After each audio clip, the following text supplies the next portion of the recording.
Hi friends, welcome back to my channel. ನೋಡಿ, ಈ ಥರ ನಾನು ಬೆಂಡೆಕಾಯಿ ಚಿಕ್ಕದಾಗಿ ಈ ಥರ ಕಟ್ ಮಾಡಿದ್ದೀನಿ.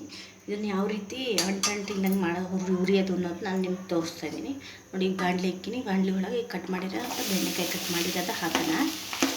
ಇದು ತುಂಬ ಒಳ್ಳೆಯದು, ಮಕ್ಕಳಿಗೆಲ್ಲ ತುಂಬ ಒಳ್ಳೆಯದು. ಹೆಲ್ತಿಗೆ ಇದು ಜ್ಞಾಪಕ ಶಕ್ತಿ ಚೆನ್ನಾಗಿರುತ್ತೆ ಮಕ್ಕಳಿಗೆ. ಬೆಂಡೆಕಾಯಿ ತಿಂತಾರೆ ಅಂದರೆ ಮಕ್ಕಳು ಹೊಂಟು ಬೇಡ ಅಂತಾರೆ. ಆದ್ದರಿಂದ ನಾನು ಈ ಥರ ಹುರಿಯೋದು ಯಾವ ರೀತಿ ಏನಾಗಿ ಹುರಿಬೇಕು ಅನ್ನೋದು ನಾನು ನಿಮಗೆ ತೋರಿಸ್ಕೊಡ್ತೀನಿ. ನೋಡಿ, ಈ ಥರ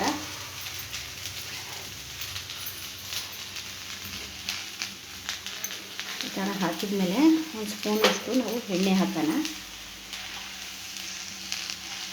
ನೋಡಿ, ಈ ಥರ ಎಣ್ಣೆ ಹಾಕೋಣ ಒಂದು ಸ್ಪೂನಷ್ಟು. ಇದು ಅಂಟಿಟ್ಟೋರಷ್ಟು ಇಷ್ಟ ಆಗಲ್ಲ ತಿನ್ನೋಕ್ಕೆ ಯಾರಿಗೂ. ಅದಕ್ಕೆ ನಾನು ಈಗ ತೋರ್ಸೋಣಪ್ಪ ಅಂತ ಹೇಳ್ಬಿಟ್ಟು ತೋರಿಸ್ತಾ ಇದ್ದೀನಿ. ಎಣ್ಣೆ ಹಾಕಿದ್ಮೇಲೆ ಈ ಥರ ಅರಶಿನ ಹಾಕಿ ಹುರಿಬೇಕು. ಈ ಥರ ಅರಶಿನ ಹಾಕಿ ಹುರಿದ್ರೆ ಅಷ್ಟು ಬರಲ್ಲ.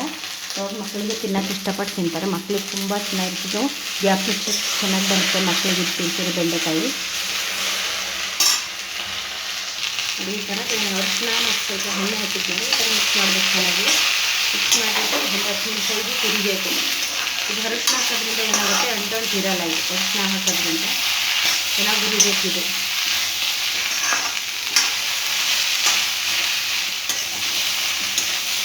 ಅಂಟು ಬರೋದ್ರಿಂದ ಮಕ್ಕಳು ಮಾಡ್ತಾರೆ, ಬೇಡ ಬರೀ ಅಂಟದು ಅಂತಾರೆ. ಈ ಥರ ಒಂದು ಸತಿ ಮಾಡಿಬಿಟ್ಟು ಹುರಿದ್ಬಿಟ್ಟು ಈ ಥರ ಮಾಡಿಬಿಟ್ಟು ಅಷ್ಟು ಮಾಡಿ ನೋಡಿ, ಗೊತ್ತಾಗುತ್ತೆ ನಿಮಗೆ ಯಾವ ಥರ ಬಂದಿತ್ತು ಏನು ಅಂತ. ಚೆನ್ನಾಗಿ ಈ ಥರ ಮಿಕ್ಸ್ ಮಾಡಬೇಕಿದು. ಅರಶಿನ ಎಲ್ಲ ಕಡೆಗೂ ಬೆಂಡೆಕಾಯಿ ಸೇರಬೇಕಿದೆ. ಆವಾಗ ಸೇರಿದ್ರೆ ಚೆನ್ನಾಗಿ ಅಂಟು ಬರಲ್ಲ. ಪಲ್ಯ ಇದು ಚೆನ್ನಾಗಿರುತ್ತೆ. ಜಾಸ್ತಿ ಮಕ್ಕಳಿಗೆ ಇದು ಕೊಡಿ, ತುಂಬ ಒಳ್ಳೆಯದು. ಈಗ ಚೆನ್ನಾಗಿರುತ್ತಿದ್ದು ಸ್ವಲ್ಪ ಇದು ಮಾಡ್ಕೊಂಡು ತಿಂತಾರೆ, ಎಲ್ಲ ತಿಂತಾರೆ. ಇದು ಅಂಟಾದ್ರಿಂದ ಯಾರಿಗೂ ಅಷ್ಟು ಇಷ್ಟ ಆಗಲ್ಲ ತಿನ್ನೋದು.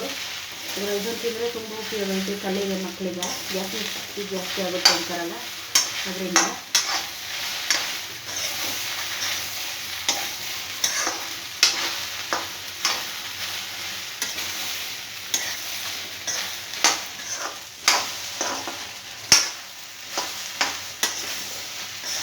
ಊರ ಕಡೆ ಎಣ್ಣೆ ಹಾಕಲ್ಲ, ಯಾವುದಿಲ್ಲ, ಸುಮ್ಮನೆ ನಮಗೆ ಹುರಿತಾರೆ ಒಲೆ ಮೇಲೆ, ಸೌದೆ ಒಲೆ ಮೇಲೆ.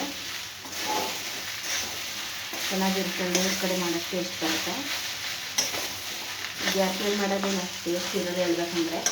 ಊರ ಕಡೆ ಸೌದೆ ಮೇಲೆ ಮಾಡೋದು ತುಂಬ ಚೆನ್ನಾಗಿರುತ್ತೆ.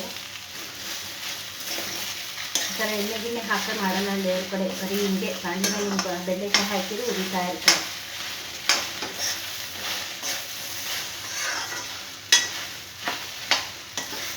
ಈ ಥರ ಬೀಜ ಬಿಟ್ಕೊಳತ್ತೀವಿ. ಬೀಜ ಬಿಟ್ಕೊಂಡು ತುಂಬ ಟೇಸ್ಟ್ ಬರುತ್ತೆ ಪಲ್ಯ ಮಾಡಬೇಕಾದ್ರೆ.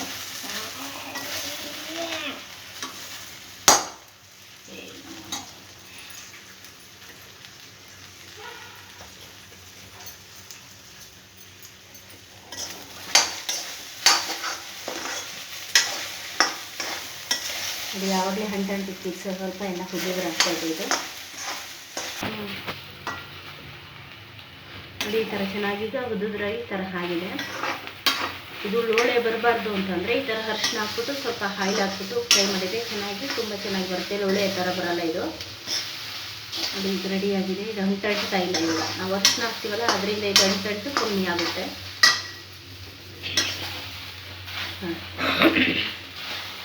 ಅಂಟಂತ ಇದ್ದಿದ್ದಿಲ್ಲ, ಈಗ ಸರಿಯಾಗಿದೆ. ನೋಡಿ, ಇಷ್ಟೇ. ಈ ಟ್ರಿಕ್ ಬಳಸಿ ನೀವು ಬೆಂಡೆಕಾಯಿ ಪಲ್ಯ ಮಾಡಿ ಒಂದ್ಸಲ ನೋಡಿ ಮಾಡಿ ಯಾವ ಥರ ಇತ್ತು ಅಂತ ನಮ್ಗೆ ಬೇಕಾದ್ರೆ ಕಮೆಂಟಲ್ಲಿ ಹಾಕಿ. ಈ ಥರ ಇಷ್ಟೇ ಫ್ರೆಂಡ್ಸ್ ಇವತ್ತಿನ ವಿಡಿಯೋ.